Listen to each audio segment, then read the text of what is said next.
Right. Well, good afternoon. Welcome. I will call this meeting of the Stress Unit Appeal Board to order. My name is Justin McAdam. I am the chair of the board. We have a number of updates and items on the agenda for us today and have the team from Gary Community Schools with us here. Glad to see everyone. Our first item of business, as is our custom, will be the approval of minutes. And after that, we will turn to public comment. As we generally do, we have 4 people signed up for public comment at this point. And so I do call you. We'll ask you to speak at any time. Before we turn to that, we will approve the minutes from our August 25, 2022 public meeting. Those were circulated in advance of the meeting. Are there any comments or changes that need to be made to those minutes? Okay, hearing none. Do we have any members who are with us virtually, or is everyone here in person? Got 3 in person. 3 in person. Okay. Well, with that, I would entertain a motion. I make a motion that we approve the minutes of August 25th, 2022. All right, is there a second? Second. All those in favor say aye. Aye. Aye. All those opposed, motion is adopted. Next, we will turn to public comment. First, we'll go to Ms. Kendra Johnson, who is here with us in person today. Just as a reminder, we ask that you limit your comments to 3 minutes, and Mr. Miller will provide a timer so that you'll be able to keep track of time. Good morning. Good afternoon. Good afternoon. Yes. Biggest thing I have to say, I saw on the agenda that there will be a discussion about social studies and some other curriculum.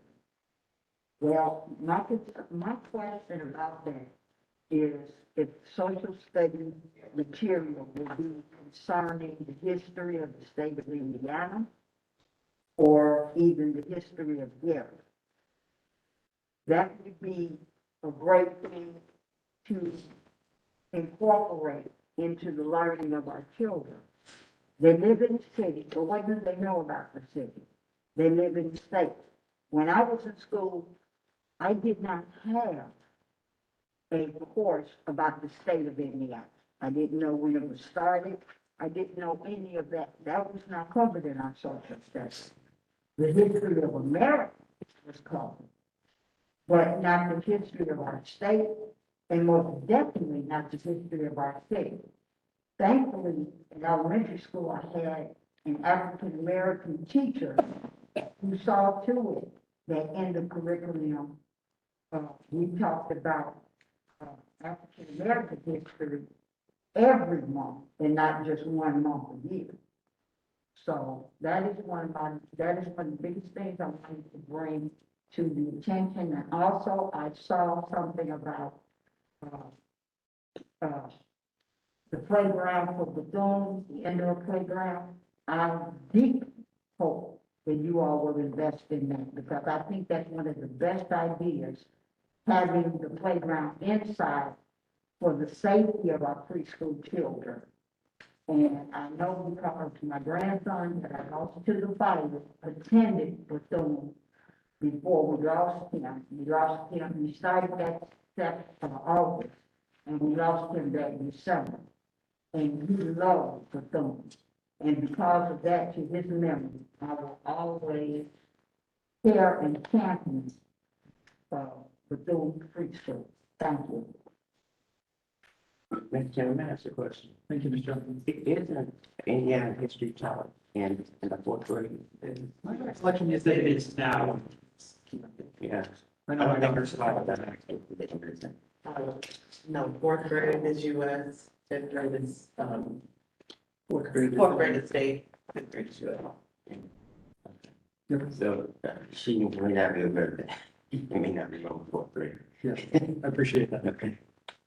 Our next speaker is Ms. Tracy Coleman, who is joining us by phone. Ms. Coleman, I believe you are unmuted now. Can you hear us? Yes, I can hear you. You too. Go ahead. Good morning. Good afternoon now, your time. I am very concerned with the education of Gary's children, and I would like for DUAB and MGT to take ownership of what's happening. I listened to the last meeting of DUAB, and I was very concerned when a board member questioned whether it was a cultural issue regarding the attendance rates of the students with the Gary Community School Corporation.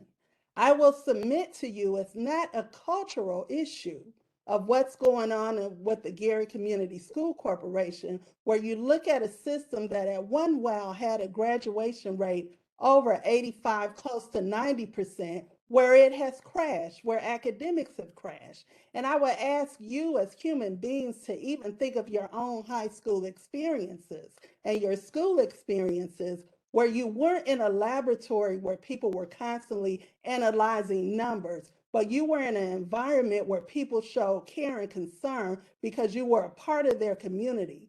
And they wanted to make sure you had speech and debate. They wanted to make sure you had spell clubs and science club. But the Bible talks about where your treasure is where your heart is. And to have a for-profit corporation spend $8 million on furniture, and you're not even concerned about where are the science labs, where are the libraries, where are the environments and these learning environments that are going to support that you care about academics, it becomes a problem. Because that $8 million that goes to furniture, it's a lost opportunity for these children who are constantly behind. And when I looked at the budget, and you don't even see monies for libraries, whatever you feed will grow. So, what isn't being fed as a community, what we love and want for our children, the libraries, the spell bowls, and even with the speech and debate team at Westside, I was concerned because no one even reached out to the Indiana State Bar to get the training to make sure those students competed in those competitions. And last year, our students at Westside, they didn't get the materials until around January, where they had the opportunity to compete. And even in the first round, our students, they beat Valparaiso. And these are school systems that were working on these materials since August. So the reality with our children is that they are resilient. But if you don't have people looking at our children as your children, what they get is data. Data that isn't even data driven, making decisions, because if that was the case, MGT would be gone. So when the CFO says the numbers were balanced since 2020, that means this community is going on their fourth year. And the last thing I will leave with, our community needs to stop being punished because of finances. If I look at the Fort Wayne Community School Corporation, this school corporation has over $300 million in debt. Prior to the tax caps, Gary, Indiana built new schools and renovated another. The reality in our community that everything in America that is legal isn't right. Slavery was legal. But our community had a segregated school system. When this state of Indiana repealed segregation, we went from 20 school buildings to 40 because our reality is that people did not want to integrate. And so when I looked at the budget to have no plan to forgive the debt, no plan to tear down these buildings, no plans to renovate those bathrooms at West Side, it becomes a lesson on American history, on how we care about children in underserved communities. So what I Ms. would Holmes, ask DO, if you could please conclude your comments. okay, I will conclude with this one thing. The other point I want to make, I'm concerned about this PBIS system, positive behavior intervention and interaction. That to Ms. me Coleman, signals your it's 3 something, minutes have but I run. will If you say, could conclude. look at choices and consequences, treat our children and give them the education they deserve, not on a prison system where you're rewarded for good behavior, but you're in a system that life will reward you for making the right decisions. Thank you so much. Thank you, Ms. Coleman. Up next, we have Mr. Stephen Heinold. He is joining us by phone. Mr. Heinold, can you hear us? Yeah, can you hear me? We can. Go ahead. Okay, great. Yeah, I just wanted to, I was asked to share about an event tonight we're having at Westside Leadership Academy. I'm the Associate Director with Indiana Gear Up. We're a grant from Purdue University West Lafayette that's been partnering with the classes of 22 and 23 since they were in 7th and 8th grade. After school help, STEM clubs, tutors placed in the school, all sorts of STEM and academic support, as well as college prep the last couple of years. And tonight we're going to have a pretty fun event. Our partnership the last few years has really taken off. Even through COVID, we started developing this with putting a garden club in the back of the school. So if any of you have been by West Side, drive around the back, kind of out the back gym towards the football field. We've been putting in garden beds over the last few months since the spring.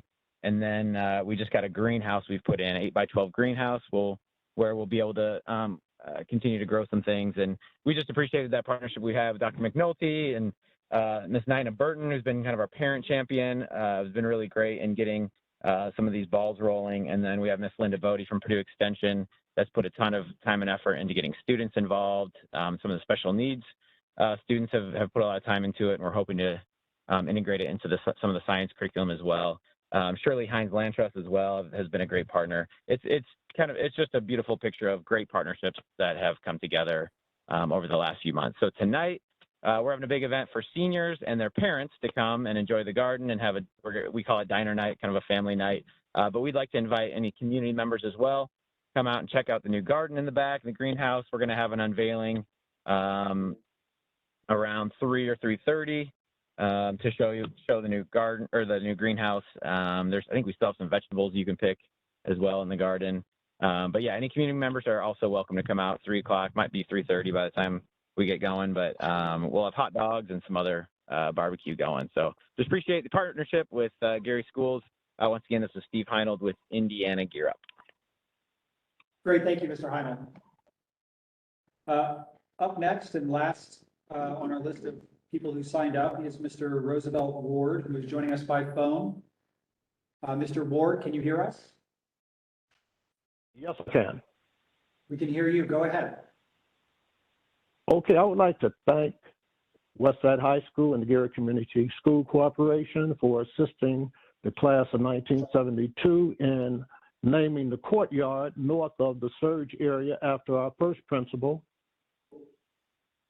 City Councilman, and a Tuskegee Airman, Mr. Quentin P. Smith. We'll have additional information shortly, and I would like for everyone to support this cause because it's important that we know how Westside started, and it did start from 3 major high schools, and it created one. But I would like to thank Mrs. Whittington, Mrs. Patton, and Dr. McNulty for all of their assistance. And we had a great 50th year class reunion. I would like to thank all of the committees that worked so hard for everything with the gala and the meet and greets and everything that we had. But we all came in town from all over the country. Once again, this is Roosevelt Ward, and I'm from Las Vegas, Nevada. And we'll be doing more with the courtyard north of the surge area. Thank you, Mr. Ward. Appreciate your comments. Okay. All right, well, that concludes our public comment for today. Up next, we'll turn to an update from Dr. McNulty. He's here to provide us an update on happenings at the school. Mr. Chairman, before you do that, may I ask, what is our timeline for getting documents prior to the meeting? I don't know if the document was sent out, and I didn't have oversight of Stephen, but I was going to privy to the documents yesterday. And it is wide. One document, I think, is 19 pages. It doesn't give you time to study them. Yeah, our goal is to provide the document. I mean, as Pete and I have worked together with Dr. McNulty and Mr. Parrish and their team, our goal is to have the documents 5 business days in advance, at least. I can't speak to how long these documents were available. Pete, if you can provide extra context on that. Yeah, I think we've got an issue with the way that we share the documents, and I didn't need you on Microsoft Teams, or I need to get those to you in advance. But. Well, I'm just saying that I think the whole community knows that they're under the thumb of the DUAB board, and so they have respect for the DUAB board, different various levels of respect. But they really depend on me to be knowledgeable of what's going on. And it puts me at a loss if I get something in the afternoon before.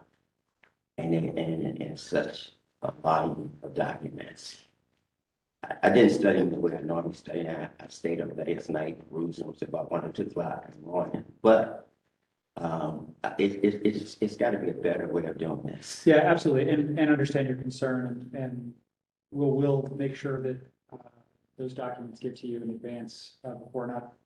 Not sure exactly what happened this time, but our objective is to happen to all board members for exactly the reason you state, which is if we're going to provide meaningful oversight of this engagement and of Gary Community Schools, every board member needs the opportunity to review those documents well in advance, both to be able to ask additional questions and allow time for additional information, but also recognizing that not everybody has the same times available to review that, and we want to provide flexibility so people have that opportunity. But it also says something about this board. It says to the community that they're getting those documents, because I do forward some of them to certain people. It's saying that this board, the whole board is not releasing the issue, or other persons other than myself. Then maybe people not reading them don't even care in the first place. That's the message going out to the community. I understand that. I can assure you, Pete reviews every document we receive. Well, I can show you that. Carefully, and I would say it's an exchange back and forth on those. And Pete has been very cooperative, so I don't want this to be flat answer. It's not intended. It's just a need. I understand. And I'll pledge to you prior to next month. Let's get on each other's calendars like a week before, so you know everything's coming. And if there are any documents that aren't quite ready, that you'll know what's still coming. Yeah, I think my understanding is, I can speak for all board members, that we take it very seriously, and I know I read all of the documents in advance, discuss them with Pete, and based on the conversations we've had with others, I get the sense that others are doing the same thing as well, so. Mr. I do Chairman, believe that's important. if I may, Yeah, Senator Brown. yeah, we're not going to address that, the suggestion that because someone has asked a question or expressed concerns that they aren't doing their due diligence. But I just wanted to make a comment, since ironically I represent Fort Wayne Community Schools, about a public comment, I just wanted to make sure we understand Fort Wayne Community Schools is not, with its $300 million of debt, if that's what it is, in the level of Berry Community Schools. Their annual budget is $345 million. They serve over 20,000 students, usually typically the largest urban school district in the state. And I might add, in this current budget cycle, they've actually are having a 3% tax cut. So I just want to put that out there to represent my own community. Thank you. Thank you, Senator Brown. All right. Okay, Take it away. thanks for having us. I did include in your packet a picture of the greenhouse and the gardening club, so that you can see what has been put up on the backside of West Side. I did have the pleasure of visiting that this week and was able to get some fresh tomatoes that the students picked for me and had a wonderful salad the other night with it. But the kids have done a great job. Our special needs students are actually the ones who took care of it during summer school as part of their summer school transition learning that they did. And now our high school students are working on that with a group of parents and our Gear Up Club. So it's been a great addition, and we are planning on replicating that at the middle schools as we move forward. I do want to mention that we have been working diligently on our immunizations for our students within our community. We have lots of students who have been out of compliance with their immunizations. This is not a new issue. We've been dealing with this for several years, at least since I've been there. We have made great progress this school year thus far in getting these students immunized, but we still have quite a few at the high school level who do not have their immunizations. We are going to be offering another clinic within our school next week at the high school for those students to receive them. But after that, those students will be excluded, unfortunately, until they can get immunized. I just want to say that out loud. But we're working hard. We've had, I think, 3 or 4 clinics within our school and transportation provided and so forth for parents. But we need help getting the word out so those students can get their proper immunizations. We had a wonderful STEM fair for those of you who follow us on Facebook. This past week, we had lots of parents and community members who showed up and organizations who partnered with us for our STEM enhancements that we're putting with it at all the schools, K through 12. We were able to give away lots of prizes. We had lots of robotics happening, lots of hands-on projects, lots of things that have been donated from our businesses and clubs. We do have a robotics club and a science Olympiad club. I wanted to say, because one of the callers said that we did not. Those are up and running within our schools, and we will be participating and competing against other schools as we move forward this school year. So please be watching for us as we'll be on the circuit this year.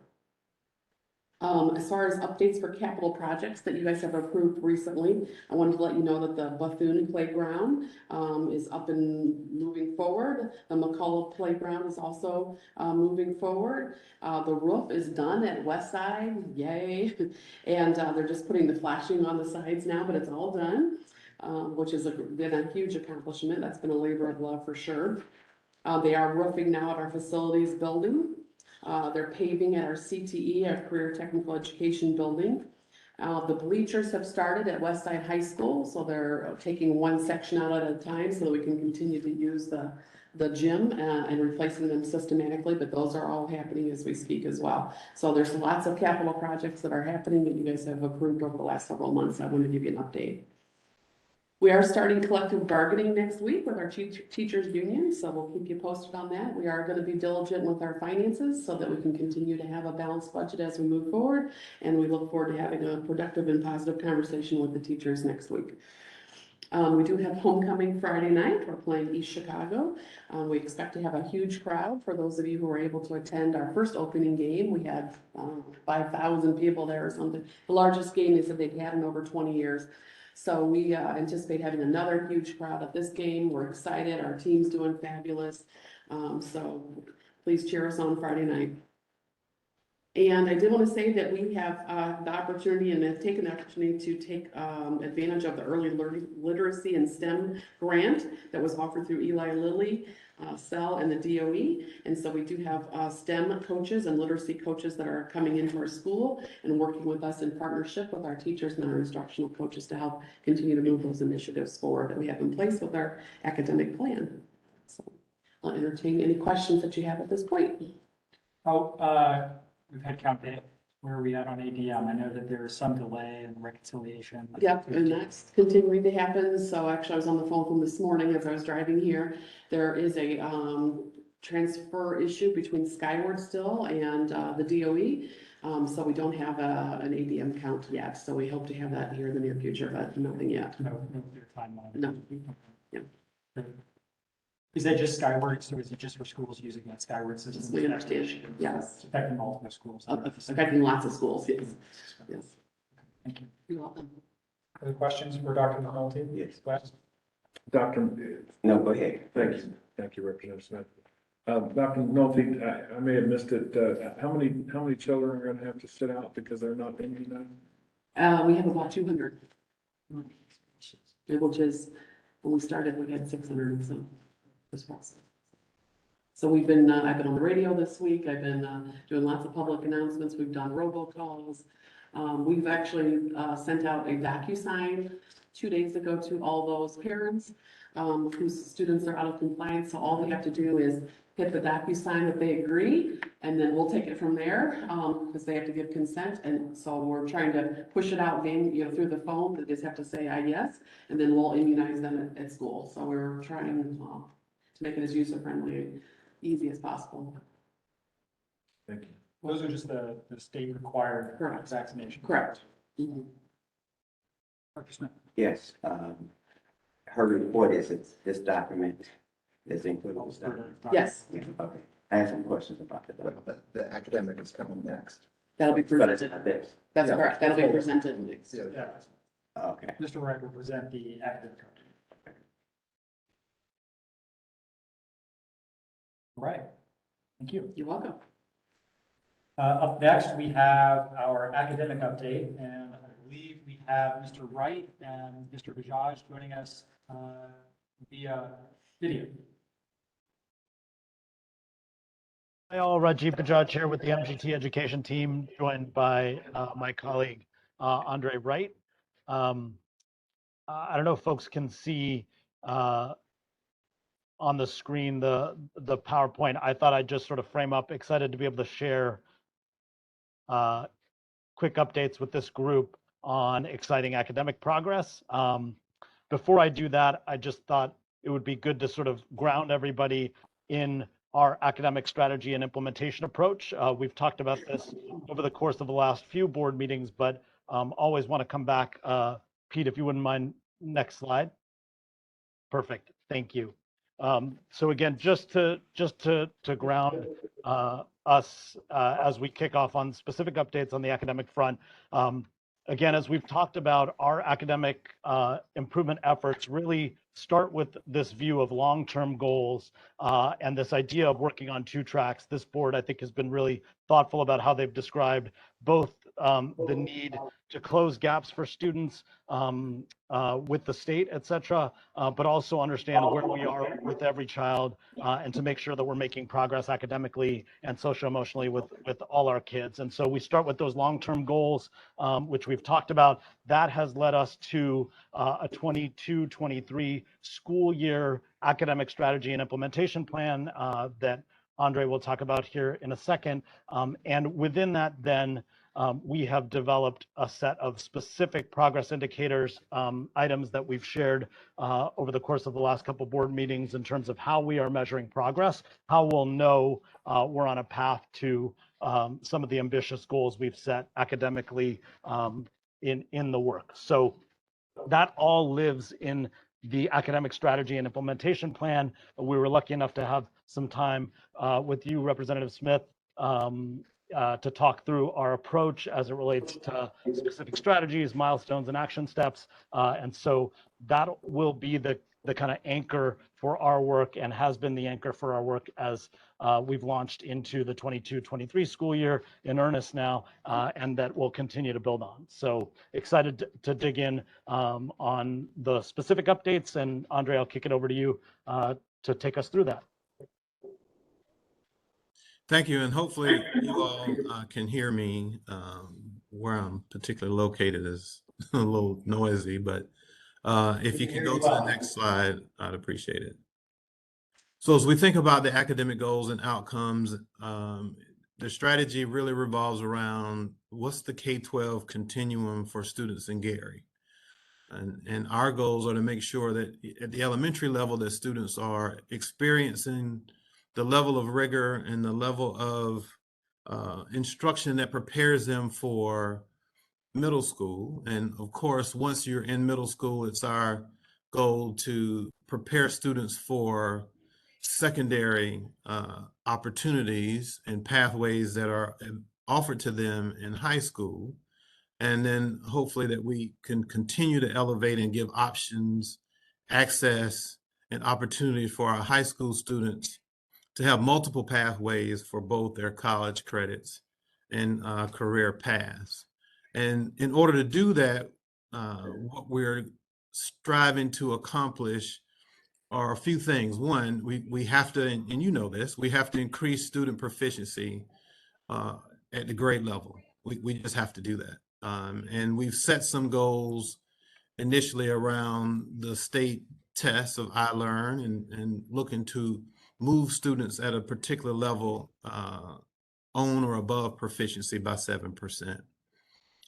We're also looking to move students to a higher level of proficiency from below approaches or approaching to proficient, and those that are on and above that particular mark. So you'll see the percentages of 15% of students on ELA and 12% in math. Those are targets for us that we want to shoot for. But also, this is near and dear to me, that we need to ensure that students are closing gaps and especially getting them within striking distance of proficiency. And if you look at each level, you've got a window of time that you have an opportunity to do that. We have a window of time that we have an opportunity to do that. And together, that's our same opportunity.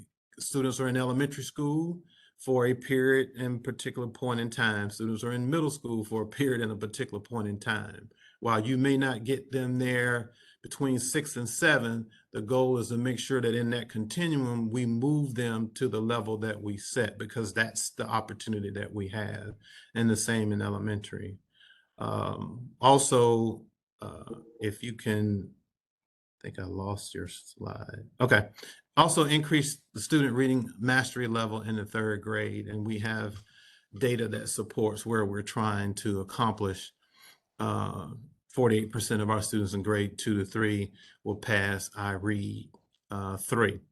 Also at the extended high school experience, we're looking to set forth our graduation rate increases, including 5th year, between 80 and 84%.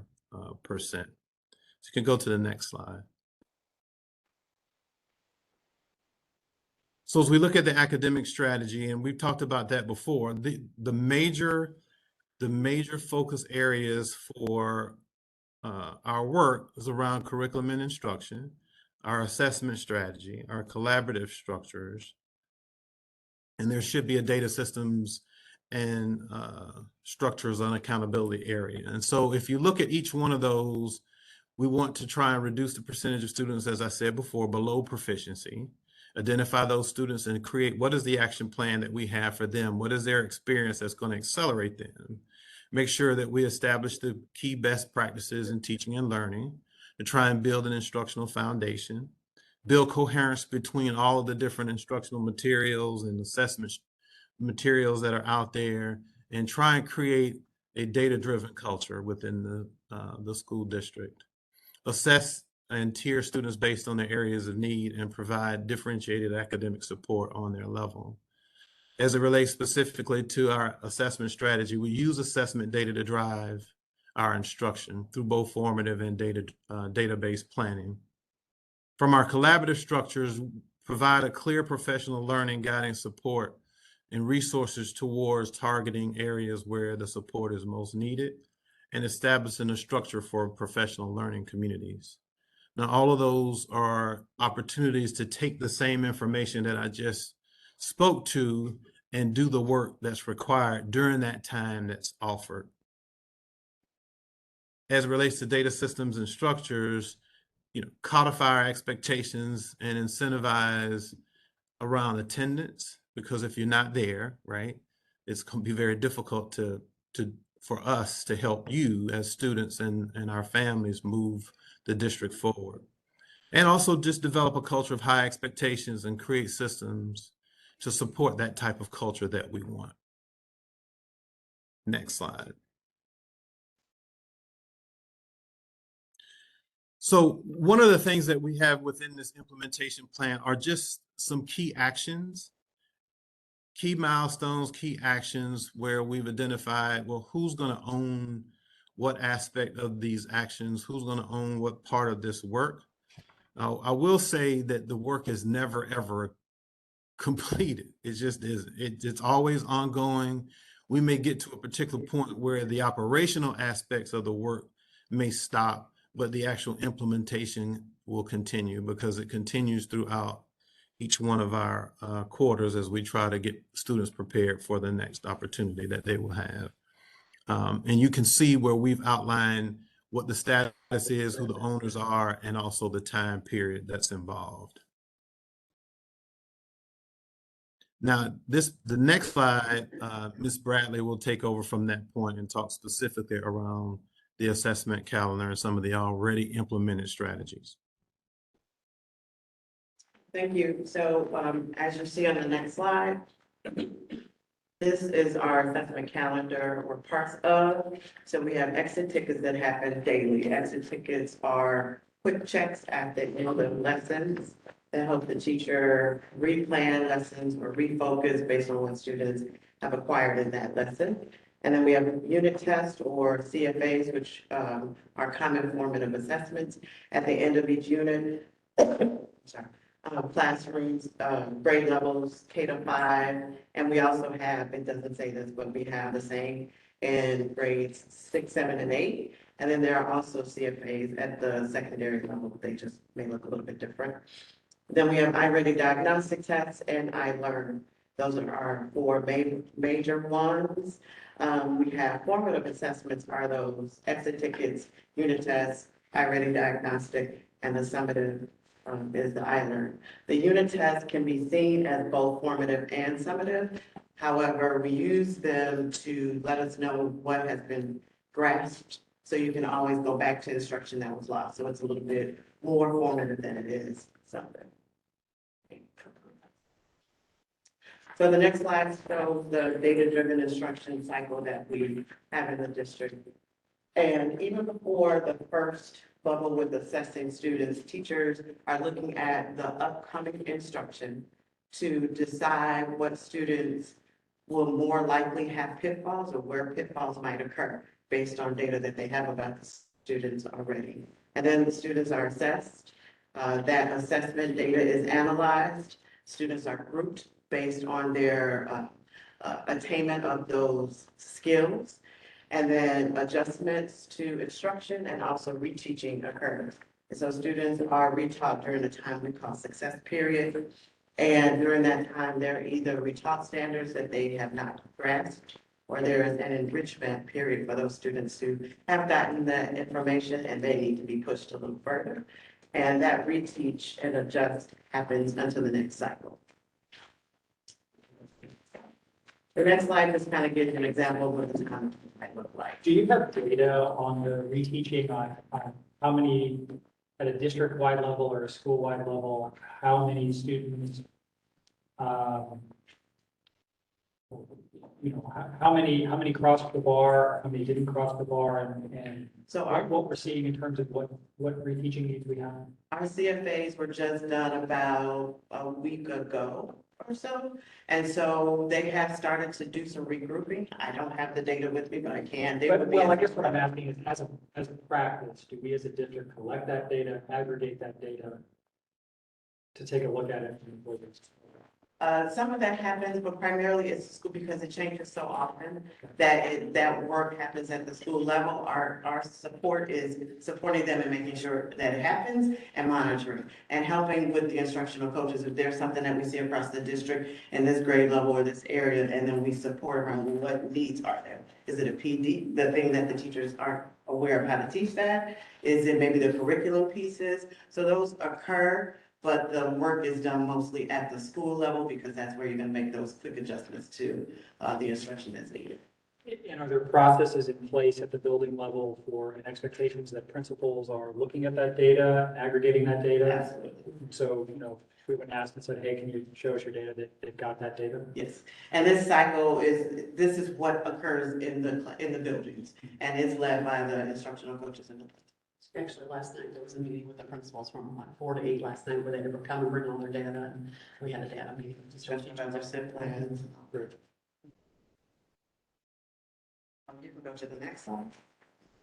And so some of the updates around those 4 areas, so for curriculum and instruction, there were focus groups held with students who were proficient on iLearn. Mr. Wright conducted those and came over to the schools, talked to some of the students, and garnered some of their thoughts. Principals have begun individualized plans for the top 30 students who were below proficiency. So we're targeting the students who on iLearn were close and working on plans for them. And then our instructional coaches, principals, and district staff are conducting classroom visits and school visits. The instructional coaches and principals, of course, daily, and the curriculum team at the district level are conducting those weekly. And small group instruction is occurring during school and after school programming. It's going to start soon. During our assessment strategy, iReady beginning of the year diagnostic closed on the 23rd, so about a week ago. And we are compiling the data from that in this cycle that is occurring. And we'll have the full data for you at our next academic update. Students are finishing up the CFAs in math and ELA, probably a couple days ago. And then iSprout assessment, which is our pre-K foundational assessment, has finished up as well. Around collaborative structures, teachers are in bi-weekly PLCs, and in those meetings is where data is discussed and the children are regrouped, reteaching, and the discussion about that occurs during those PLCs. And teachers have received and are receiving PD on PBIS and also small group instruction and differentiation. Are the principals involved in these PLCs, or Yes. is that a teacher like? No, for the most part, principals are leading them. However, there are instances where the instructional coaches, and you also want to equip the teachers to be able to do that data talk. So principals right now are kind of doing some modeling and some discussion. And in certain buildings, you may be in different places depending on the teaching staff. And is your team engaged in that as well, or on a regular basis? At every meeting or just? No, we are not in their meetings necessarily, but they provide us with the data, they provide us with the proof that the meetings have occurred. It would not be. The spot check. Yeah, we definitely. Well, I'm just curious. Well, what was for me, the- I'd like to go in and just sit in on one there, so we just kind of walk in and say, oh, you're having a meeting. Can I join?" But we wouldn't lead those meetings. No, That's no. something that has to happen at the school. For sure. And then for data systems and structures, the Gary Way was introduced to all staff. And it was a way to unify our schools and our districts around the same understandings. And the other piece is that PBIS, we have a rubric that was created and was rolled out and is in use, and students are enjoying the fact that we are focusing more on those positive behaviors. And we feel that it is going to increase the culture and climate in our business. And then school-based attendance teams are beginning to review attendance data and progress toward the goals that were created in each school around both PBIS and attendance. So a preview of our upcoming data reporting. Next month, we are going to share the Q1 progress indicators, which can be seen in one of those slides earlier. And we will have beginning of the year iReady data as well. What are those progress indicators? I don't know. I So- don't fully understand what those are. It was the earlier the chart that you, let's see, page 6. So in that chart, some of those areas will be in a specific, we have data around suspension, PBIS, attendance, those things we discussed that we would make certain that we report on. Those indicators are helping us at the school level get to these goals. What about the data around sort of the reteaching and interim assessments? We talked about looking at that data. In addition to the, obviously, we'll see the data on the iReady exam, and that gives us a diagnostic of sort of where they are there, but where they stand on those. The CFAs, Yeah. yes, we got that. Do we have that data? Is that part of the plan to present that? Yes. And, I'm sorry. No, please go ahead and finish. No, I was just gonna read the other part. Oh, can I go back to slide 6 again, since we were there? This slide goes out to, September 5th. Is it correct for me to assume that you have this mapped out for the whole school year? This will be the first quarter that we're looking at. It actually has a couple more weeks, but yes. And then where you see complete, it's, a lot of this is ongoing, but. Well, that it was my says next question. it's the initial So start. if we just take the second one, train, and I'm just picking one out here, train teachers on curriculum, maps, and calendar. There, second quarter, third quarter, there could be boxes checked for that, or there are changes that have to be made to the calendar or something to that effect. So this has flexibility built in. Yes, it absolutely does. Who's engaged in the in sort of The developing? curriculum team, district curriculum team, teachers, principals, they're all aware of what the expectations are, what the milestones are, and what the gauges are. But I guess what I'm asking is this developed by your team, Mr. Wright, Mr. Bajaj? Yes. How did this come about? So it came about because we had a district plan and we also wanted to pull all the plans together. So there were a couple plans out there and the team got together and said, well, let's put everything in one place. And that's what you see here. So would we expect to see those 3 items, the status of the instructional coaches coming into the next quarter or sometime really next year when those are going to start? The instructional coaches. Yeah. Yeah, those 3 items that are not, those 3 curriculum, the milestones and key actions, there's 3 that are not started there on page 6. When would those start? So actually, they have begun already. So you're mentioning that it says instructional coaches conduct class visits. Yeah. Yeah, I think that this is an example of the plan itself and some of the things that were completed at the time when this was done. But this is something that is ongoing, and that has started already. Evaluate iReady diagnostic. We just finished closing the window, so that's started and ongoing. And then teachers reteach, that will be occurring as well. So we'll we have, like, update the this. End of quarter 1 signals have all been completed. These were the tasks that are Along happening with the now. results or.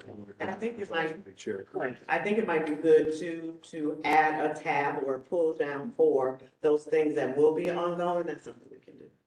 And it might make. And I think what I'm driving at, I think I hear Wes driving at the same thing, is it's great to see the what are we doing and how are we gonna get there, but I think what we're hungry for is what are the results, what are we seeing? And so Sure. obviously, summative assessments come only once a year in terms of the iLearn test. The iReady exam only happens 3 times a year, but I think we're looking for those interim results, and that's where I'm driving towards some of those interim assessments. I don't know, without, Yeah, I speak we'll from get those ignorance up in next, terms of what for that sure. looks like and what's available. Mhm.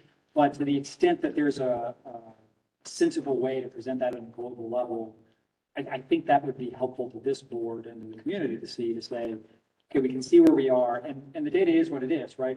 We're not, we know that there's a long way to go, to steep hill to climb, but I think it's helpful to know those things.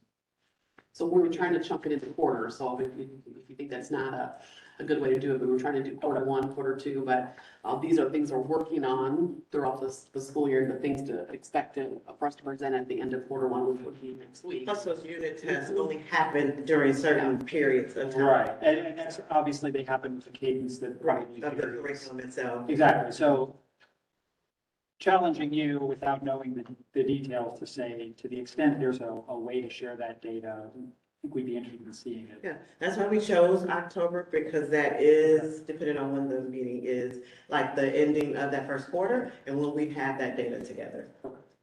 And we, just to sort of, just add one beat on this, we had shared in the last board meeting the proposed quarter 1 progress indicators. So just to note that that's the list that we'll work from, along with the different forms of formative assessment data, et cetera, across the 4 components of the academic plan. There were a set of, exactly this set of progress indicators. So just to call back, sort of, these were the proposed indicators at the end of Q1. Great. Mr. President, just one last comment on page 6. And I don't want to be the only one that this would be useful for, but I would like to see a little bit in advance. I would like to see a little bit down the road. So if we could look at what you're considering, and they may be the same, and there may be some additional milestones or key actions in quarter number 2. But and then we'll just build that as we go, and we'll see where we started, where we're headed, and so forth. And may I go to page 10 real quickly, please? I'm curious to build a little bit upon Chairman McAdams' point. Your focus groups, do you have any early indications of what those student focus groups are telling you? Mhm. And if Andre's still on, because he conducted them, perhaps he can. Yeah, Audrey, can you speak to that? You and I and Pete had a really interesting conversation about that last week. Yeah, sure. Probably one of the most enjoyable times that I've had, because I got a chance to hear from students and their experiences. And so I had a chance to visit the schools and sit down with third, fourth, and fourth, fifth graders in elementary, sixth, seventh, and eighth in middle. And what I gathered from the elementary space is just a joy for education. I mean, the hunger and the thirst for knowledge for the students who I had a chance to speak with was more than, it was exciting. And you could tell some of the themes that came out of those conversations is that in their worlds, the educational experiences extend far beyond the brick environment. Okay, so those students were supported at home. They had additional opportunities that they actually engaged in, that gave them access to academic conversations. It was at that elementary space, the vocabulary that the students were using and communicating to me what it is that the district itself needed to do, and making recommendations of the district and how they have experienced their experiences up in this short window was phenomenal for me. And to listen to fourth graders and fifth graders explain just how those relationships that they had built with teachers and how those had helped supported them. And then you could hear where were those same expectations happening after school, and they were happening at home. And so now you have students who are having a positive relationship at home, which is expected, then being able to come to school and having the same positive experience, which opens up opportunities for dialogue and the like. So that was really unique to hear. And also one set of, and I'm trying to remember the name of it, it's Glen Park. Those students really talked about how reading was critical for them, having access to multiple types of texts and books, and being able to take books home. And so we really listened to what they were saying. And part of the question is, do they have access to these things? And how do we increase the access to those? Because that was important to the students that we spoke with. And I met who I believe, I met a fifth grader who I would say, if and hopefully the system can wrap their arms around her and continue to elevate her experiences, will be in the mix for being a valedictorian. I mean, just the level of her understanding what her charge is as a fifth grader, understanding exactly what it is that she wants to do, and being able to articulate what she wants to do was just, I mean, it was mind-boggling for me. It was great to hear, right? And so one of the things that came out from the middle school space, I met with a middle school young lady who, in my mind, if I were to sit her down in a room full of juniors, you wouldn't know the difference. And one of the keys that came out of that was the fact that her brother is a junior at the high school who they spend a lot of time with each other, challenging each other and helping each other through her work and the things that she has to do. And I pushed the principals a little bit around. You all are hearing from your students. These are opportunities that you now have to keep these students together, to listen to them, because they have a pulse on what's working. And then how do you navigate that to make sure you're making those adjustments for everyone else within the system? So those were some of the things that came out. A lot of the students are using some of the extra supports around the iReady lessons. That was helpful. They mentioned another tool that they were using that was helpful as well. And so they have complete access to the opportunities that are coming to them, but they also have these external supports. And some of the things that we learned from the conversations were, how do we leverage some of the parents who have, some of these parents who really have a support system for their students, to then be a model for others who may need some extra support around. How are you getting your student involved? How are you keeping your child actively engaged in lessons and those things? So there was a lot that came out of it, a lot of summary, a lot of conversation with principals about, these are the ones that you now have heard from, and how do they now help to advise you as you try to expand the opportunities across your building. Andre, could you speak a little bit to your findings around the gap between maybe where students are intellectually and where they are when they test? And Oh, I'm thinking absolutely. about Yeah. the conversation we had around writing. Yeah, absolutely. You know, Gary Community Schools is there is a narrative about Gary Community Schools that, in my mind, needs to be elevated, right? So when you think about what's happening, because I did my analysis, when you think about what's happening from a multiple choice perspective, they're not far off from how others are answering. All right, this is multiple choice. You got a 50-50 shot per question, period, right? But Gary Public School students are not far off as it relates to how they're dealing with multiple choice. Where Gary Community Schools are getting hit in the mouth, and I'm going to use that term, is in the writing component. If you look at the Gary Community Schools as it relates to the rest of the state has about 40% of the students in writing that are below proficiency, and that's in the 3rd grade. Gary Community Schools in the 3rd grade have about 80% of their students that are not proficient in writing. And all of these contribute to a scale score or a proficiency score, right? And so if students aren't able to access or not being successful in their scale scores around writing, it sends a message that they're just below proficiency in everything else. When in fact, if they are able to access this writing component within the district and level set at the same way their multiple choice answers are, the scale scores will change. And if the scale scores change, the proficiency data changes. If the proficiency data changes, the narrative changes. So you can go through almost every school in Gary that takes the writing, has a writing component, and you'll see 70%, 80% or more are not successful in that domain. Okay. And it is giving you a message that, you know, quite frankly, if you address it, I think you can clear it. You'll have a better outlook on where kids really are.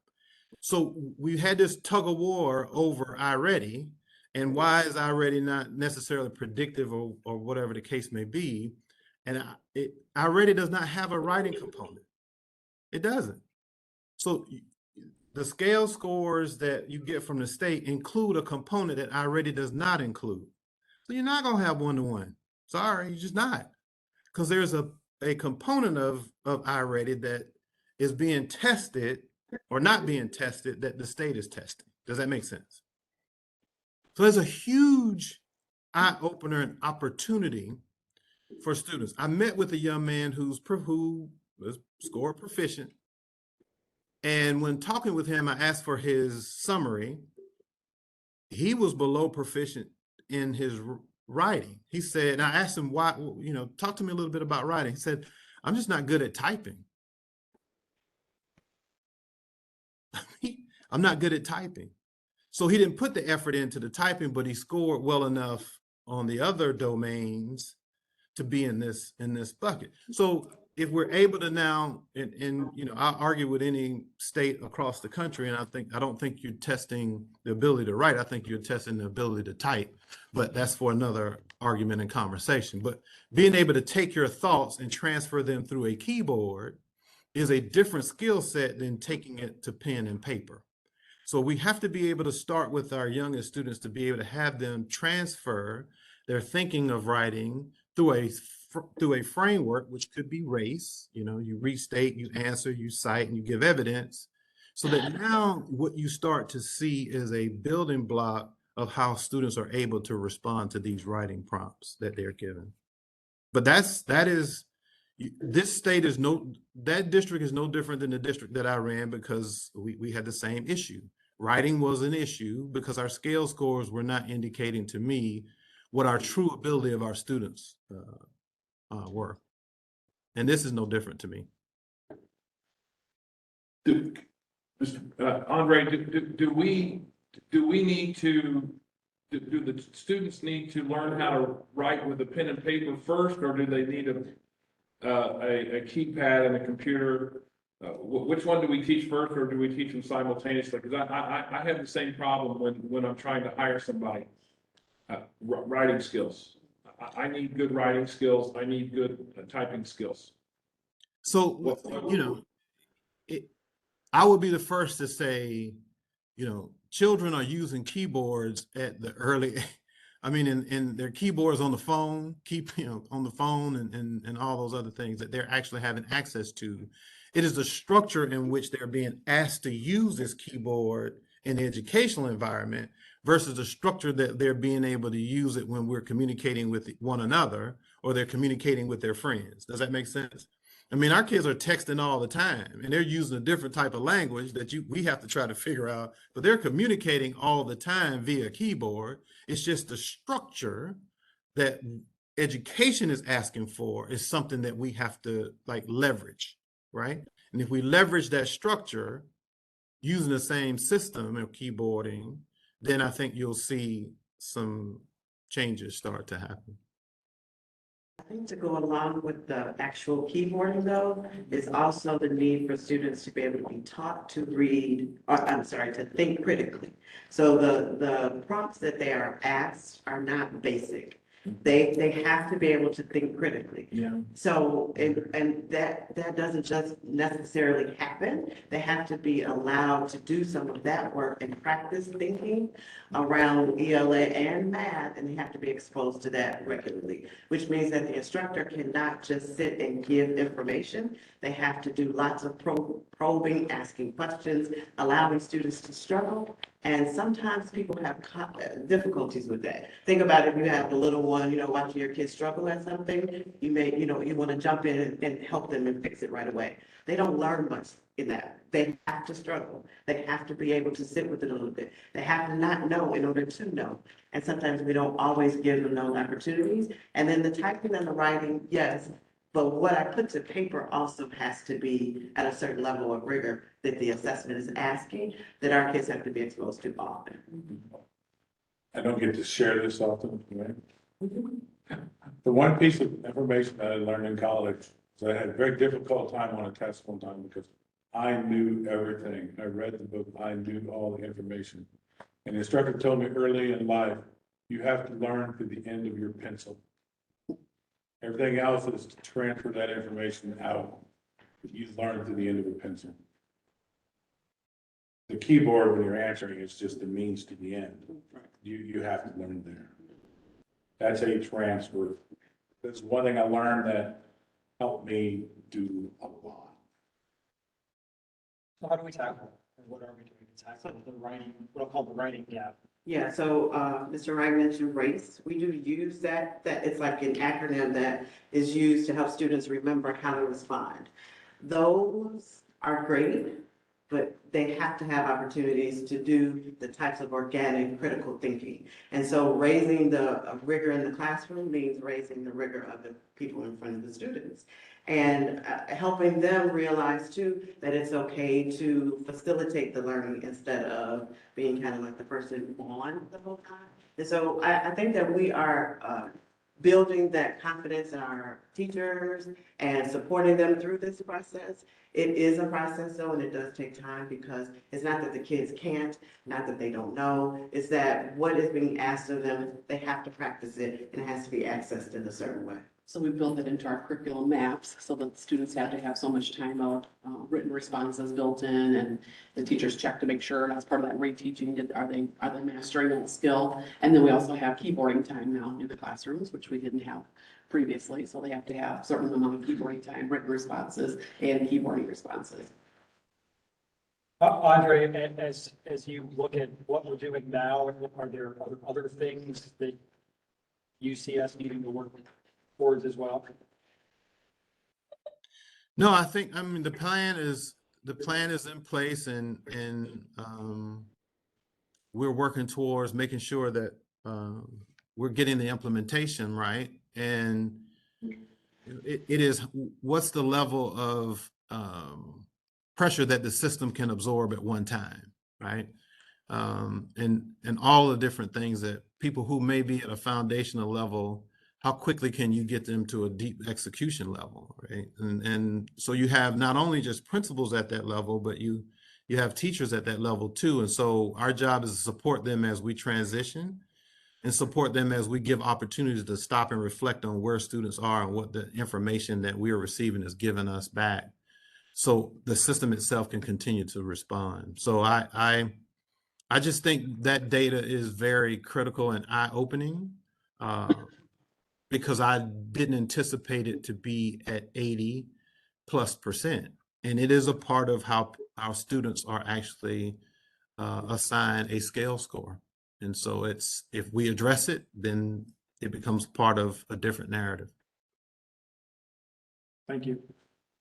Mr. Chairman, if she's finished with her presentation, I do have questions. You have advised me in the past to wait till they finish making their presentation. Please go ahead. I'll start asking questions about trying to be obedient. Appreciate it. Multiple questions. First of all, I want to thank the leadership staff for meeting me and helping me to get more insight to where they're going. I don't totally agree with them with the process, but I appreciate having an understanding where they're going. They also indicated to me that some of the things that I was looking for, I will see in the individual schools' SIP plans and school improvement plans, so I'm waiting to see that. But I do have some concerns about this report, and I'd like to direct them. If we can go to the page that deals with academic goals and outcomes. I need to ask you, Mr. Chairman, because I'm not sure if I've been privy to it. Have you finalized the contract with MBT, and what are the academic goals that you put into that? Because I would like to see those since we get backing up with what we're getting. Yeah, so it's in process. I think we're 95% of the way there, really hammering out the end of the language. I think, translating when it comes to writing, you have to write it down. So I expect that we'll have that hopefully in time for the next. We're into October, and we're dealing. Not the ideal situation. We've spent more time on this, but I think what's important to note is that we are here at a time is I think I'll call it an inflection point for this district, right? We're hopefully heading towards the end of DUAB's engagement at this level with the district.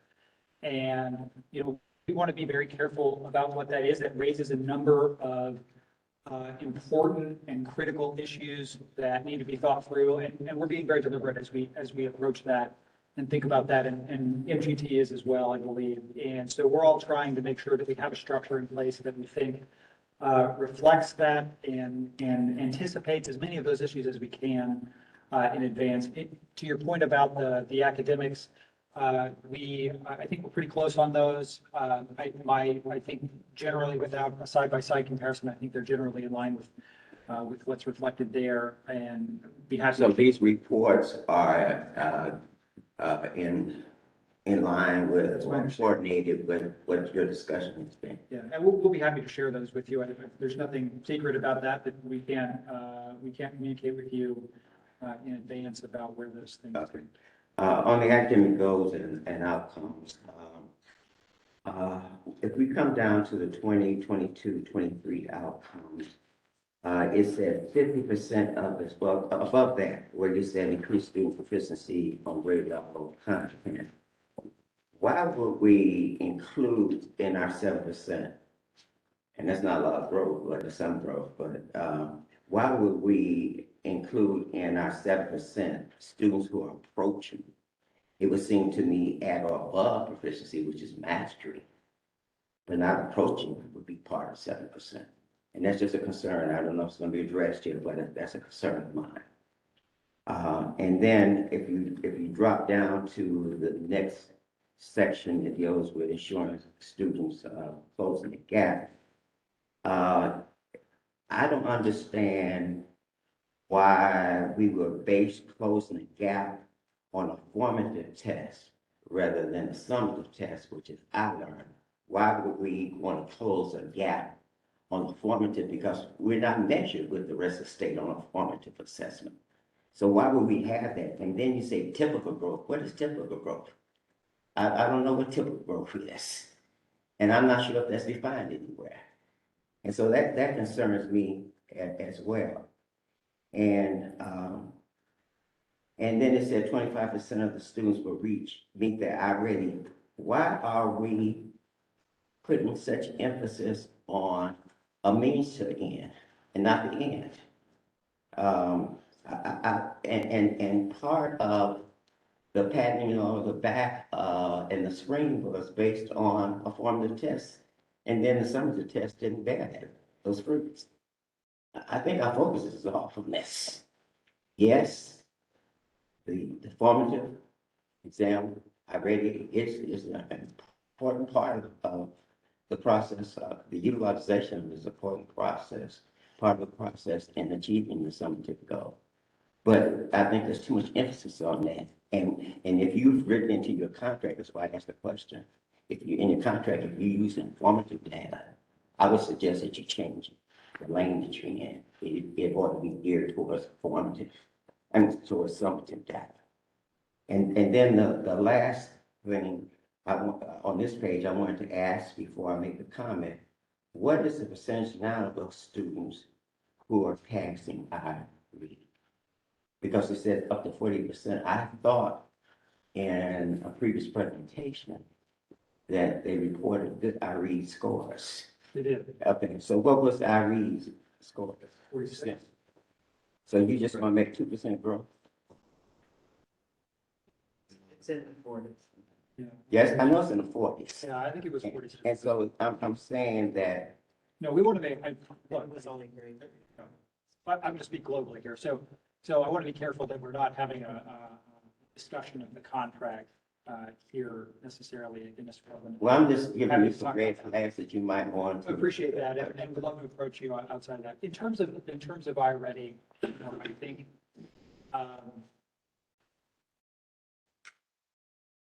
we want to see higher achievement, and I think this goes for across the board on proficiency as well. But at the same time, I think we want to be realistic because I think there's a balance between establishing a goal that is too high to be achieved, that ultimately then doesn't drive I agree with you. the outcomes that we're. I agree with you 100%. And so That has to be realistic. we spent a lot of time looking at historical data. Yeah. Around that and what we think might be reasonable and achievable. Yeah, but if it was that 46 and 47 and you're making 1% growth, I think you can do more than that. That's one element from that one. Let me move to your next slide, which is with academic strategies. First of all, these are not strategies. Some of them are, they're not strategies here.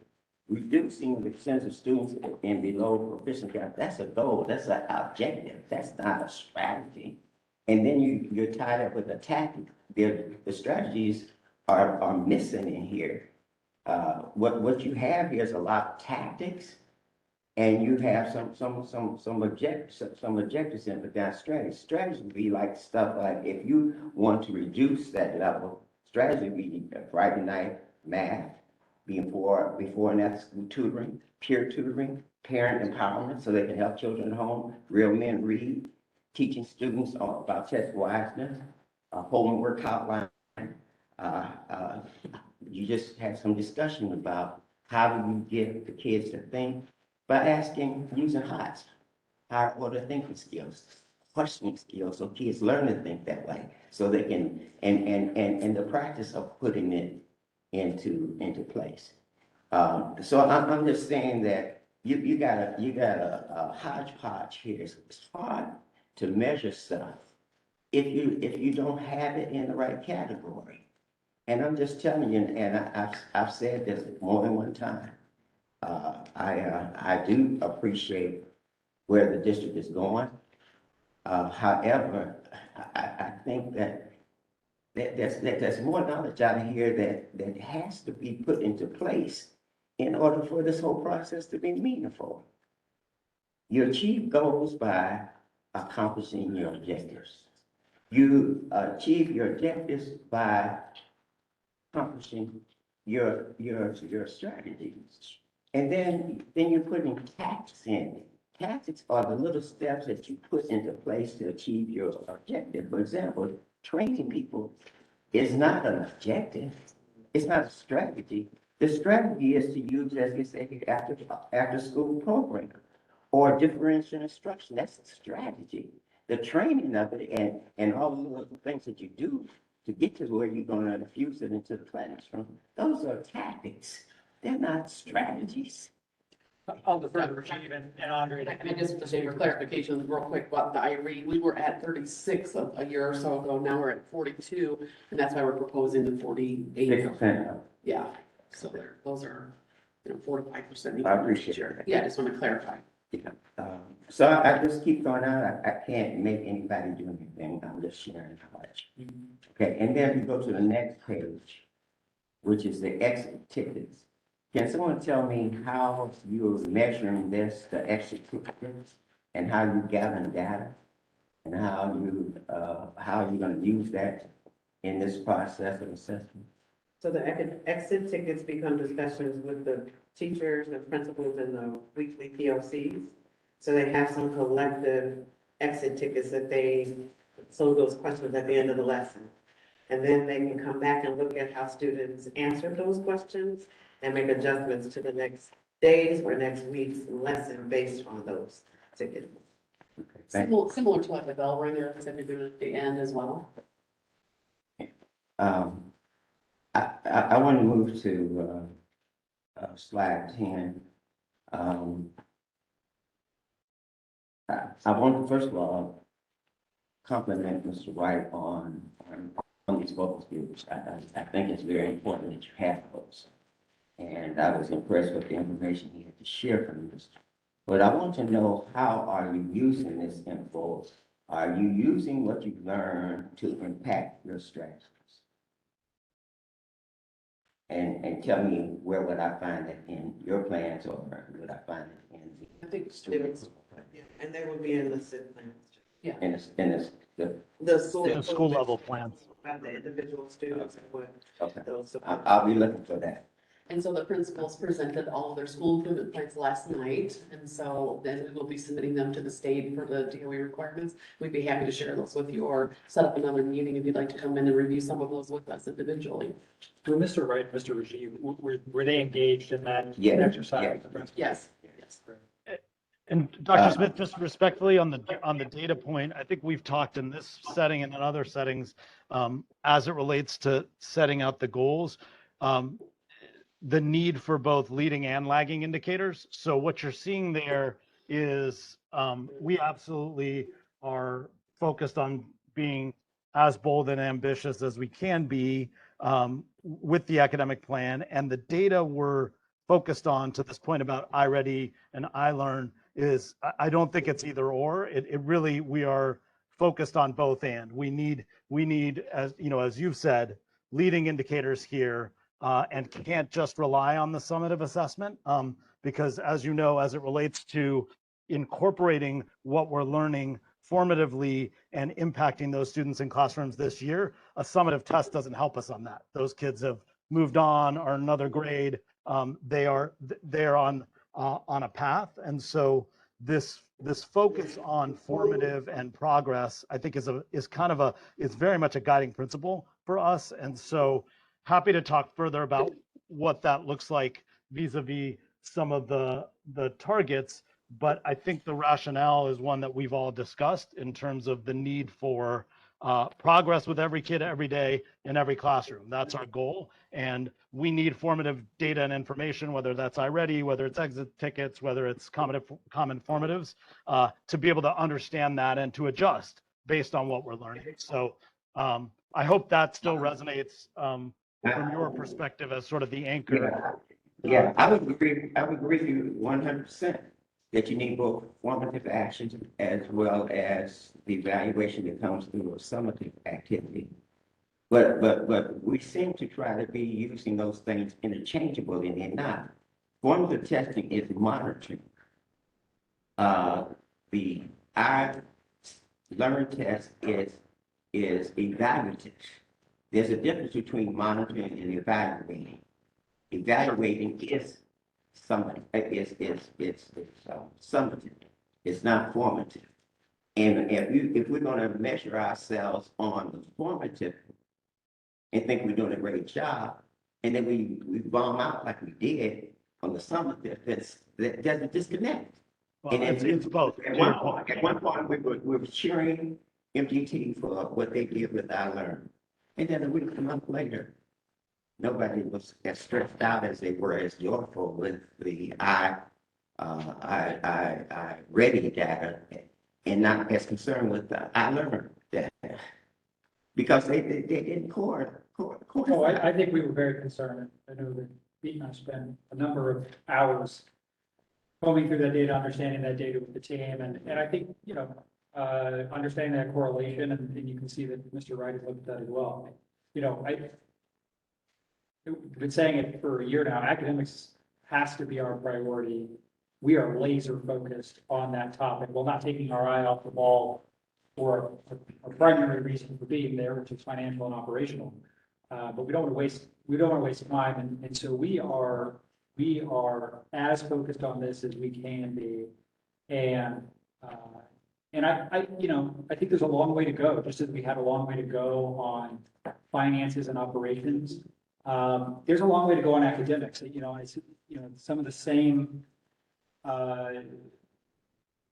challenges I think that were encountered in those arenas is also being encountered in the academic arena. There's a number of reasons for that. And I'm glad to see that the team is attacking that issue, and that MGT has brought additional resources in the form of Mr. Wright and Mr. Bajaj to the table to help supplement the efforts of what's already being done on the ground, to try to really lean into this time that we have left to probably not solve the problem. I think it would be unreasonable to think that we will achieve what anyone would consider satisfactory levels of proficiency at the end of 2 years, but hopefully establish a foundation and a baseline that can be built from in the future, one that's stable, one that's replicable and sustainable, that allows the next governing and leadership structure to really touch off from and propel forward. So, Mr. Chairman, we are in 100% agreement of what you. I know we are. Okay. Well, but I think you're at a disadvantage. You've got educators here giving you information that you're a non-educator. Absolutely. And you may not see through it. Absolutely. Okay. And it's So part of it's using terminology that may not be meaningful. It's well put together as a package. But the question is how meaningful it is. But what we do understand, and I think this is clear, and I don't want to, but I also don't want to overlook Mr. Miller's expertise, having served on the State Board of Education for several years. But also more policy. I understand, but we do understand data, and we do understand analysis, and we do spend a lot of time educating ourselves about how to understand that. And the team does a good job, I think, of humoring us as we When you analyze it, are you analyzing summative information or formative? all of the above. I want to go into I want to go into too much depth here, but the question about I learned versus I ready goes to the question of proficiency versus growth, which are two different things. Sure. And if we're only going to measure proficiency, then you're only focused on those kids that are right below the bar. We want to create some accountability for all kids, and so then you're like, well, how do we measure the growth? And there's just some reasons that I really makes more sense to measure growth. I'm saying that we eliminate already because it's important. Absolutely. It's very But important. that's how we got Okay. that, and I'm glad. But I'm not saying that, I think your emphasis, I see too much about I ready in here and too little about I learned. But just as a reminder, you're looking at Q1 report, right? No, these are goals though. I'm not talking about the report. You don't have, I haven't said anything about your report. Okay. Nothing about your report. I was just. I'm pointing out your strategies to get where we want to go so that we don't be at the same point 2 years from now we were at the end of 5 years. That's what I'm saying. Absolutely. And I think that's, as we get smarter about these tools, I think the team's getting smarter about these tools. Yeah. In some ways, these are innovative in this district. I think as Mr. Wright touched on, Kim touched on as well, and others, there's only so much change we can make in a given period of time. And so I don't think we're going to get to satisfy right away, even on those structures very quickly. I am not suggesting, I'm not arguing against 7% or 6% of any of those because they're realistic. Okay. You ever heard me say that? I'm just saying that the difference is where you put the emphasis at, you put the 6%. But that data, we need that data to inform the decision. I agree with you. And it's the only data. I agree with you. Yeah. I agree with you.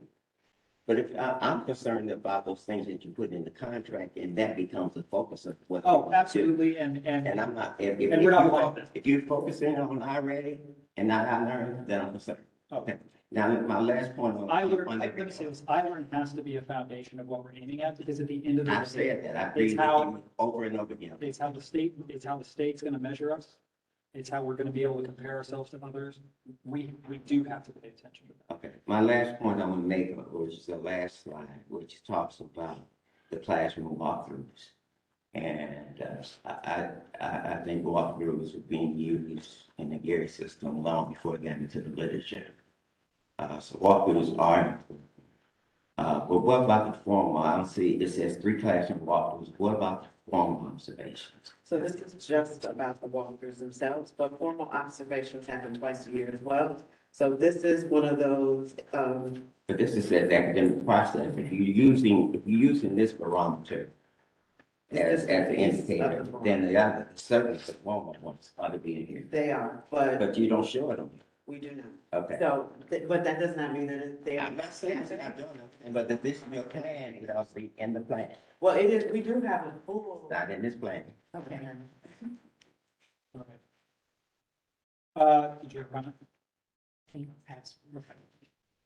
Is that? Finish with that document. All right, thank you. All right, up next, we have thank you all, Mr. Bajaj, Mr. Wright, thank you for joining us and your time presenting this.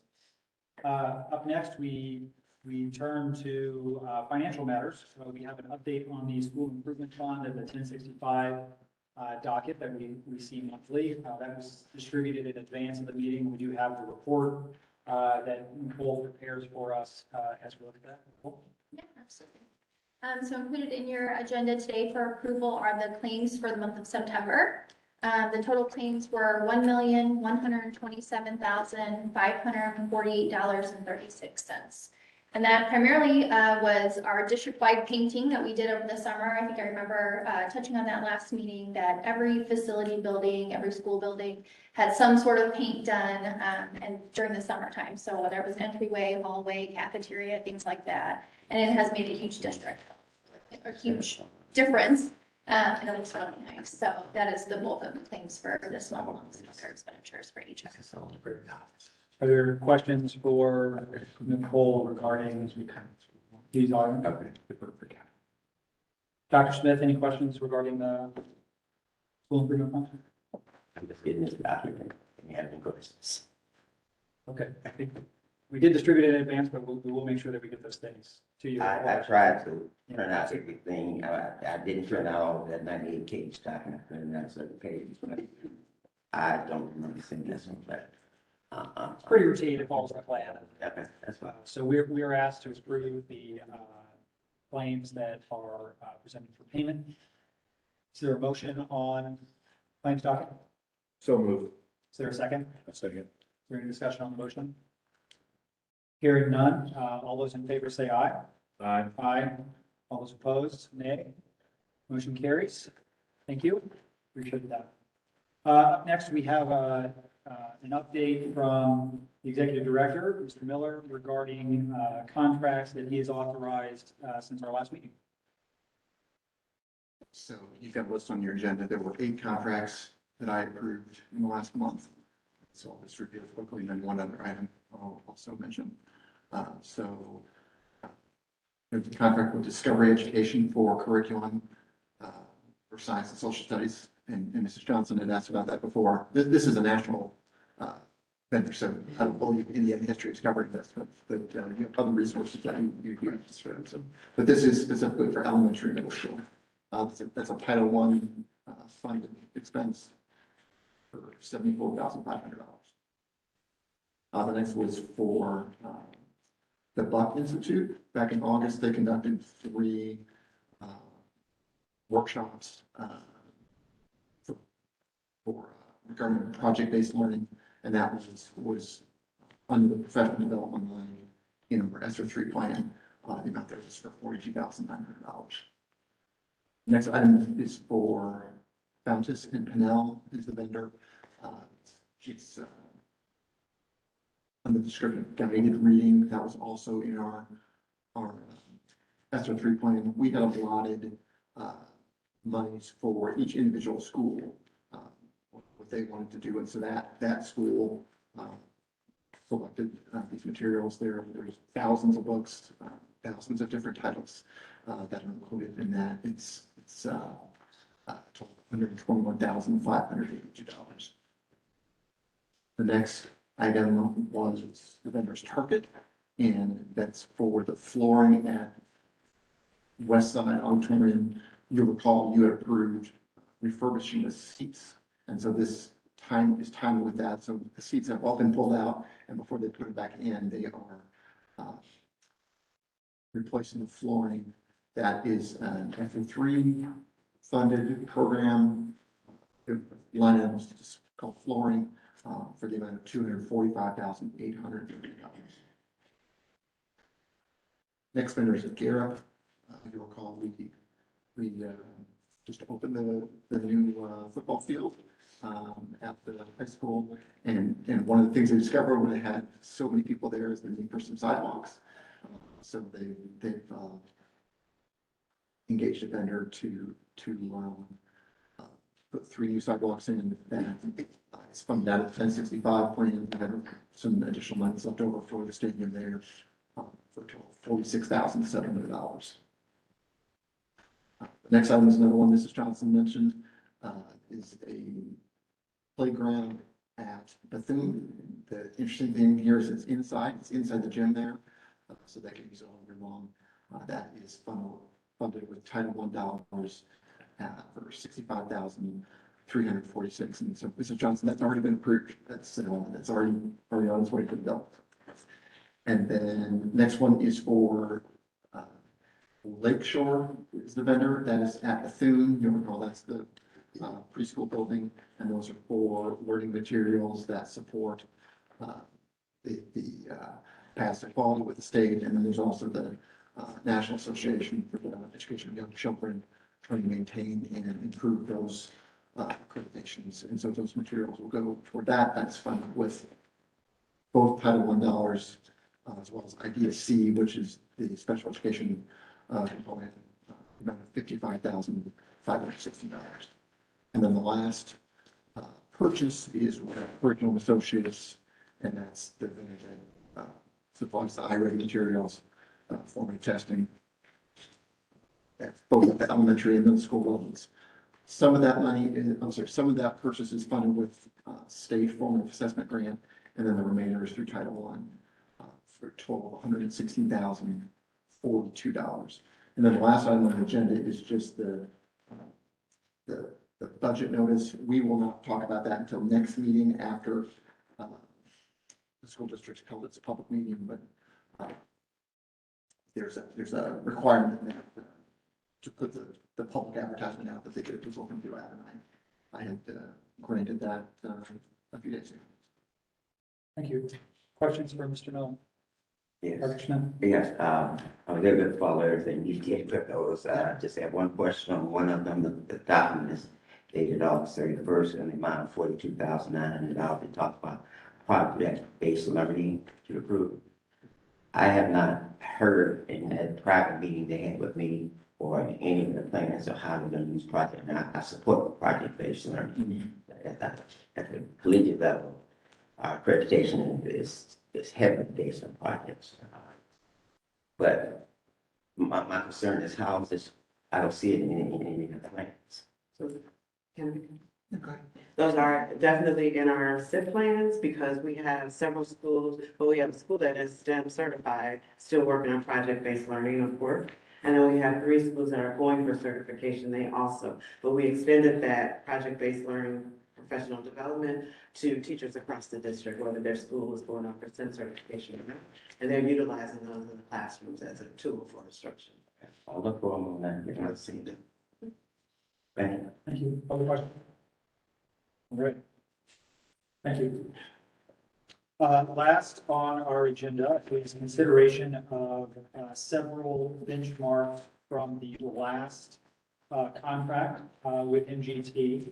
You'll recall that that was a 2-year contract that expired at the end of June this past year. And as part of that contract, we structured the compensation such that some of the compensation was sort of a base amount that was paid, sort of just monthly for work done. And then a substantial portion of the compensation was also tied to outcomes. And so what we have here is a request from MGT for a number of those items. We had a number of benchmarks.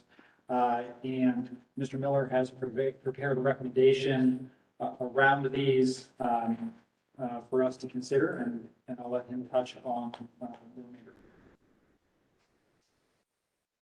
Just to be clear on the scope here, last month, Gary Fields recovered and shared the aforementioned 98-page document, which has been on Teams. I think most of the members have had access to that for a week, and you just got a copy of that yesterday. But that's where the external manager asked for demonstrating the achievement of those benchmarks. And so given there's 16 benchmarks included in this document. In addition, there was another component for the viable deficit reduction. That's a separate series of documents, which are also on that Teams page, and I'll make sure Representative Smith gets up as well before we'd assess those. So that's 17 benchmarks total.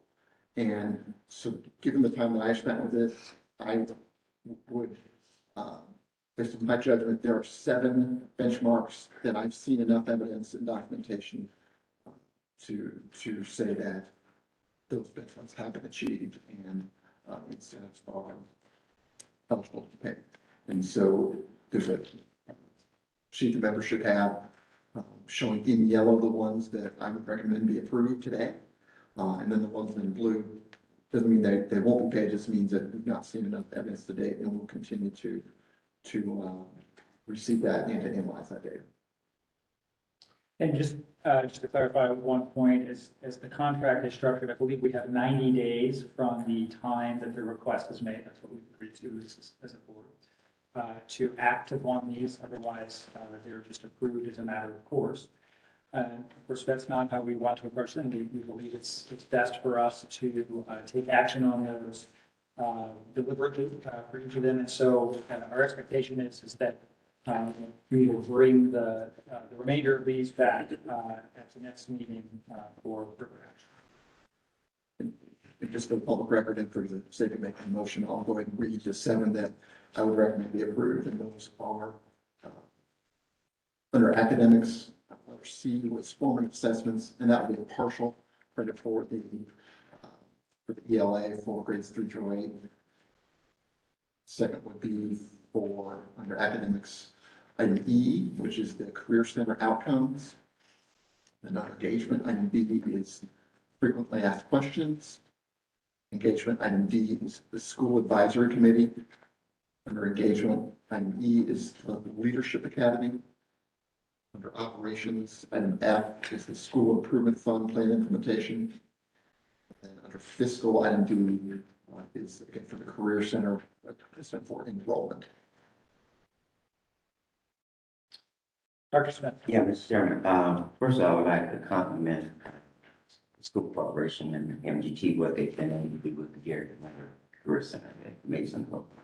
I had a question about that. I'm looking for the document I studied last night, but I looked at it, I didn't say I already studied it. It had there the number of people who were certified or something like that to get some kind of license in different areas. My concern is when I see, I think that we now maybe have over 200 students that are at the Gary Career Center. And my understanding from listening to the announcement from WBE, which is the Career Center's radio station, they say that students come into the program for a 2-year period or something, junior, senior years. They're eligible to come up to 2 years. Yeah, right. And in the announcement, they said at the end, you have a license. If you got 225, and I don't know what the actual figure is, I say half of them like the juniors, half of them might be seniors. And so I would say 100+ students, and only 30 or 40 of them have their goal met as far as getting licensure.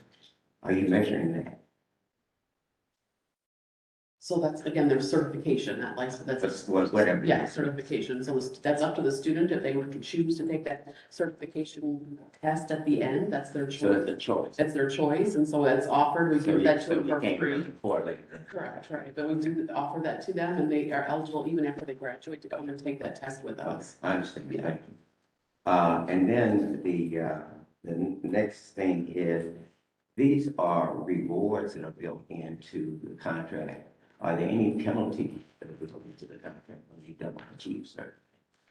We've not structured anything as a negative penalty, but I think functionally, the incentives operate, it's two sides of the same coin, right? So you could either promise the compensation and make it contingent upon achieving something, sort of like is done here, or you could say you'll pay it unless you don't meet this, and I think you get to the same place. So we've structured them in positive as incentives for achieving above and beyond sort of the achieving specific outcomes, but above and beyond the sort of day-to-day operation of the school. Okay, but my question is on some of the things built in, they get a sizable contract, usually around 300, right? Total contract, I think in the second year was 3.6 million with incentives. But I believe it was 1 million or 1.1 million of that was incentive-based compensation. So only 2.5 or 2.6 of that was payable as base compensation. Okay, because the question that has come up in the community is why we're rewarding them to know what they should be doing anyway in the contract. So your explanation gives a little more clarity to it, but yeah, I understand that. I think what we would say is we recognize, and the contract recognizes, that there is a sizable amount of investment of people, of time, of resources that are required simply to do the engagement, and that it wouldn't be reasonable for us to expect MGT or any company to bear all of that risk when a number of the things that they are dealing with are outside of their control in terms of outcomes. But there are things that they can control. Running the school district, Dr. McNulty is obviously part and parcel with that effort from the MGT team in terms of keeping the district on track on a day-to-day basis. And so we want to recognize that, and I don't know that we could attract anybody if we didn't pay for that. And then on top of that, there's an opportunity to earn additional compensation. Ideally, we want to pay out all of those benchmarks, right? Our goal would be that they achieve 100% of those. But there are a number of reasons that doesn't happen. It was the pandemic a couple of years ago. Sometimes we have rosier glasses on at the time we're setting them than when we get there and we don't recognize all of the challenges that we'll encounter. Sometimes just encounter unexpected events.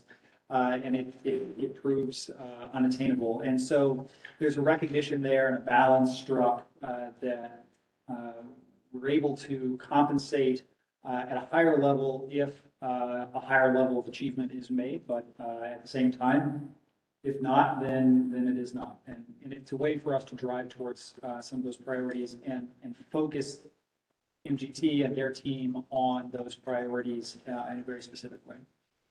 You have on here, and it is documented that they are being and should be paid for frequently asked questions. It was very interesting reading those frequently asked questions. What is done with it, though? What is done with that information, though? You're asking them to do that. What do you do with it? Yeah, I believe those were placed on the website. That was part of it. Yes, they're just. They came out of a concern from the community that. So they just post. They're posted, yes, and we asked that they be available for anyone to look at, hopefully as a resource. And we respond to them certainly. Yeah, I've seen your responses to them. Okay. The next question I have to deal with, suspensions, and I agree, and the state is deemed school corporations for having too many out of school suspensions. Now, see, in Lancashire, we have out of school and in school suspensions. What's the alternatives? We can't use corporal punishment anymore. And we can't suspend them, we can't put them in in-house suspension. What do we do with them? So what we're. I'm just asking, I'm asking you that question, I'm asking him that question. What do we do with them? If you set that as a goal, what do you do with these little monsters? We do have some monsters. I would defer to Dr. McNulty. Oh. No, you set that as a goal, you got that as a goal. I understand that. They all. Let me correct. See for We that. as a board set that as a goal. That's something. I haven't practiced as a principal for 20 years. I'm saying, what else do you do? But those are achieved collaboratively and in conversations that we've had around what we thought was the best way to approach that. But I'm in your mindset. What do you see as alternative? I want to know. I'm going to tell you, I can't recall what I was thinking 2 years ago, so I don't have more to offer than that. Okay. Okay. Let's get to the real world on those. Representative Smith, what would you, you're. Well, I've used in-house and I use some alternative things. For example, if you wrote, I'm in elementary setting, you wrote on the wall, then you walk walls. You know, I used a different kind of strategy like that. For me, the worst thing I thought it was to put the child out of school because I know that they'll be learning loss and can't be retrieved. And so I don't like out of school suspensions. Expulsions. Definitely expulsions. I don't think I've ever expelled a child, but I have suspended children. And for most times I suspended because I couldn't get the cooperation of parents. It wasn't so much what the child did. It's that the parent didn't be part of the solution. And so if they wanted to fight me on the situation, then I turned them over to their parents. Okay. But I'm saying there's a lot that we start talking about this whole course is on that. Was really the punishment is a way to get people to become disciplined. They're not the same, they're not interactive, they're connected, but they're not the same. Well, my school system has, I will call it, I'm probably not calling it correctly, but they have in-school suspension. However, it's in a different building. It's in a separate building all by itself with a separate access, so on and so forth. So I'm certainly with you. I don't like to see anybody out of school. But on the other side of the coin, you mentioned it, and I agree as well. There are some kids out there that probably would be a detriment to learning environment, I think, based on their behavior. So I'd like to have Dr. Miller speak to how you as a school actually approach that issue. We've had a lot of conversations about that. It's been a while since we touched on that topic, but I know you've employed members, right? You know, this has been a topic of concern for all the school districts and all the superintendents that I've talked to since we came back, especially from COVID, that behaviors were through the roof. Yes. They were. And so we've doubled down our efforts on the PBIS and parental training, social work services, working with community agencies to come in and mentor our students. And we started alternative school where students can go at night and they start there from 4, then go until the evening. Transportation is provided, social work services is provided, and then we also have the virtual school. If they can't make it at the alternative school, they also have the virtual school, and then we still have social work services provided for them. Is that considered in-school suspension or is it just alternative? Alternative placement. It's not, Alternative. yeah, because it's a face-to-face teacher. American does a lot of that too. They have. That's my godson was in there, and I was helping him do some. Yeah. You can turn it in. I gave him that, and someone you can turn it in. Yeah. And then we all adopted kind of kids, and we had looked at our triangle as well, and there was, at high school level, about 18 kids that needed extra help, and we all adopted a kid and followed those kids along. I just wondered why they put in the same bag of worms.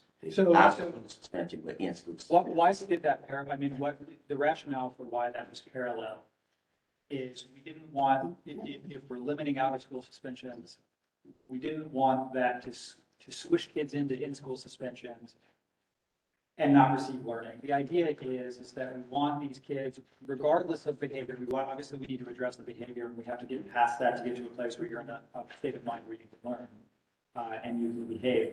But ultimately what we want to achieve is that there's learning occurring with those students. And so the assumption that's built into that is that that in-school suspension is not constructive learning time necessarily. We want that to be geared towards time when the students are receiving some education, because regardless of behavior, it's never going to get better if the student just. I hear you. A lot of times in-house suspension is just a holding ground. Okay, so I understand where you're going with that. Yeah. And so I do, you know. And that's what we want to avoid. But we had in-house suspension, but. We did too. That was academics, and you just sit there and do what you want to do in there. So I'm just saying, but it's still, if you're using that against them, the issue is what are you doing with them in-house? Well, and again, it's not that you have to have zero. I think it's unreasonable to expect zero. There are circumstances where you should have, where a student needs to be suspended. Yeah. Or in-school suspension. It's just that we don't want that to be your first choice. We don't even want it to be the second choice. We want that to be the last resort. Well, And you're removing students from an academic environment. It doesn't have to be the primary academic environment. I'm just concerned about the unintended consequences of having to go like that. Because what happens is, if management putting pressure on teachers to keep them in the classroom, then you're impacting the learning environment there as well. Absolutely. And so, remember that when we established those goals, that was in consultation. They are not set in a vacuum. And so it's based on sort of a realistic expectation at the time. I believe it was Dr. McNulty's expectation around what could or couldn't be achieved. And so what she thought was a reasonable expectation for where we should try to achieve. Any other questions? I have some of the documents we had discussed, so I don't want to know what the purpose of them are. I have independent accountants. Really important benchmarks that are not recommended for every group. Okay, and I have a document I went over that dealt with reduction benchmark. That was That's one of the benchmarks. So all this is tied to the benchmark. correct. But neither of those are. That was it. I got you. Okay, Yep. thank you. Are there other questions or comments regarding this item? Let's clarify, the item is on the table to approve the benchmarks that have been met and recommended by Mr. Miller. Right. In the amount of, they totaled $200,000. I was making that motion. Those are the 1, 2, did you say 7, 3? 7 that he highlighted earlier. Not the ones that are not highlighted and not the ones in green. Correct. There's a lot to keep track of. So make sure what we're talking about here. Yep, I appreciate that. I second. So we have a motion and a second to pay the 7 benchmarks recommended by Mr. Miller in the amount of, the aggregate amount of $200,000. Is there any discussion on the motion? All right, all those in favor say aye. Aye. Aye. Motion carries. Is there any new business to come before the board today? All right. Well, thank you all for your time. Appreciate the robust discussions that we've had here.